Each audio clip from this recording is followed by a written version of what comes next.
Om Namah Shivaya. Greetings, lovely souls. Greetings to my visitors, followers, subscribers. By the way, if you like my videos, why don't you follow me? Why are you just watching me and not following me? I think it makes sense. If you're watching my videos, follow me. I can promise I will follow you, because I mostly follow people that have a content that interesting to me.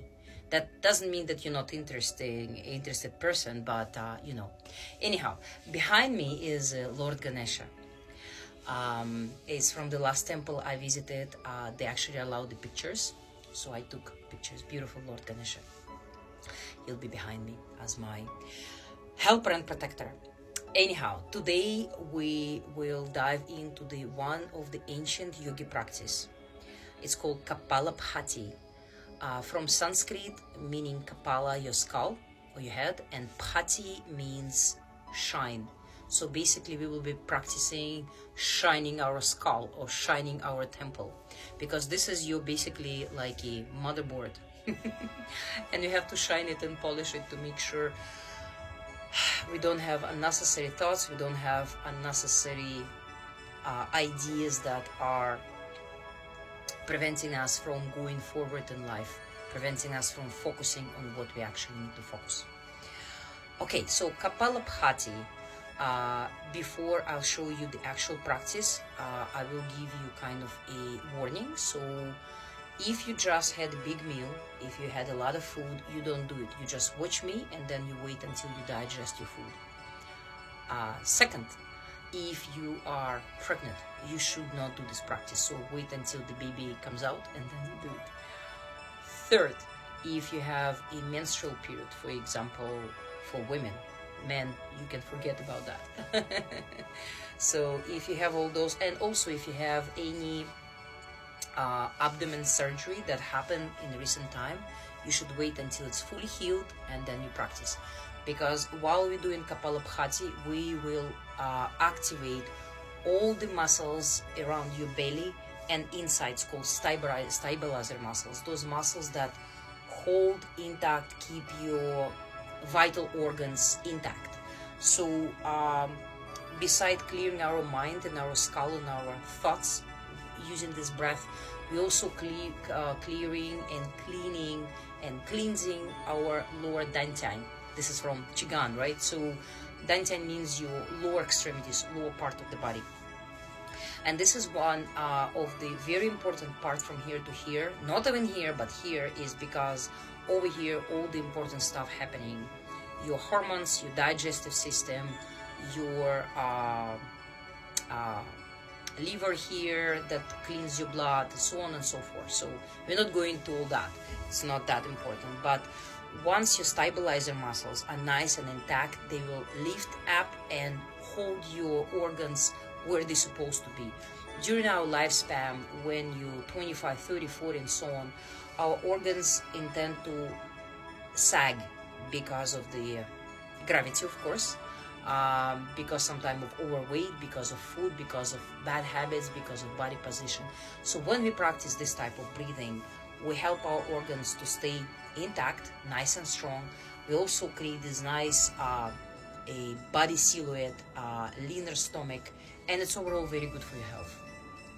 Okay, so let's try. I will show you first. I will explain you how I will do it, and I will be doing it about 15 to 20 of those rhythmical breath. Sometime when you start this Kapalbhati, you will have intention to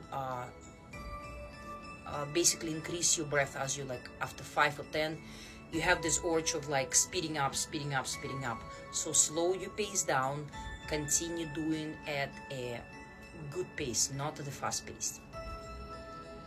Another thing is what I recommend, I can suggest, is what I do when I do practices like this, to concentrate on my breath and on my body, to feel my body. I will also have the tip of my tongue and I will curl it up. Basically, will make it almost like a kind of a snake position, but looking towards my throat. Why I'm doing this is because when we do that, we basically almost like closing the cycle of thoughts. It's also one of the yogi practice. So tongue, up and curl. So that's basically your tongue, your snake looking back. It's almost like, in the other way, it's almost like shut up, right? Because when you think, you probably never realize, you never thought, but our tongue makes tiny, tiny, tiny moves. Anything, if you realize anything what we think, our tongue makes tiny, teeny moves all the time, all the time. And so when we actually twisting our tongue, raising up and curling like that, we are blocking this ability to constantly think. Okay, let's go to the practice. So I will first start with the exhale. So I will do nice and quiet inhale.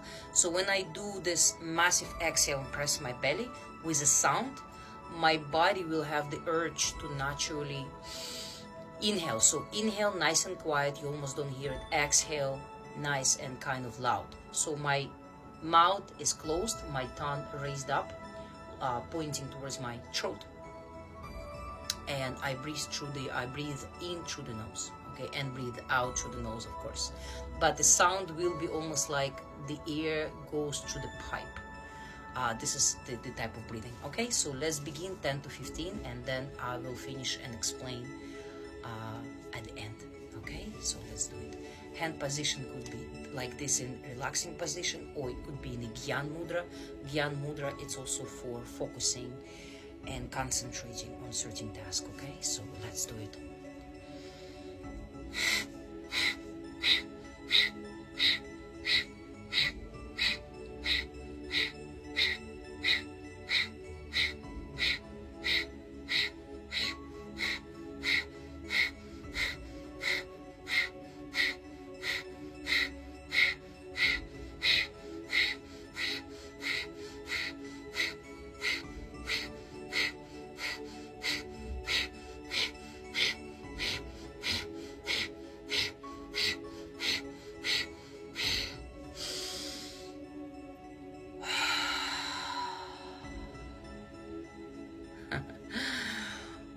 That's beautiful. I feel so a little bit lightheaded, but clear, because I just shined my scalp. I also feel very light in my abdomen area, and I feel a lot of like surge of energy.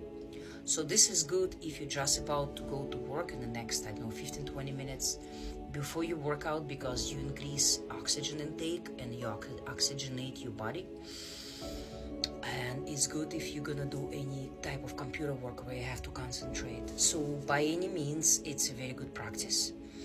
Try it and share it with those who you think will benefit the most from this. Also comment how you like that and what other practices would you like to involve. I also, in my next video, I was thinking to share with you another interesting breath. It's also all over the internet. Most of the yogi knows that. It's called Anuloma Viloma, and it's to balance your yin and yang, or to balance your male and female energy, which is very important nowadays.